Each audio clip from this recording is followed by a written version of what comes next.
You know, the first thing I think of when I think of Bible translation, do we need a Bible translation in the reading? Well, we certainly do, unless you know Hebrew and Greek. We all depend upon a translation. Even those of us who know the languages, there's just something about reading the Bible in your heart language. And you think of believers today, perhaps especially new believers today. I mean, what kind of translation do we give them? I mean, there are some historic translations or some very literal translations, and they can be helpful, especially if you want to see the connection more literally between the original languages. But they also can be hard to understand. Some of the older translations use antiquated language and antiquated expressions.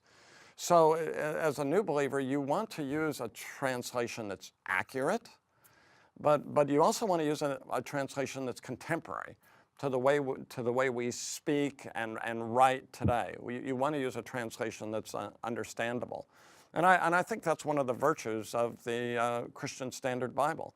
I think the Christian Standard Bible is accurate and it's clear, but it also uses contemporary language so that you can give it to a mature believer, you can preach from it in a church, but you can also give it to a new believer and they can understand it and they can grasp it and they can read it in their personal time of understanding the Bible.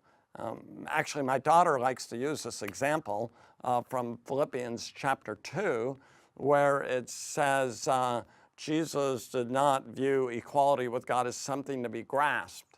And she said, I never understood that verse until I read the CSB, where it says, I'm paraphrasing it, but something like, Jesus did not view equality with God as something to be exploited. And I think that's the advantage of a contemporary, understandable translation. It's clear to readers who want to understand the Bible.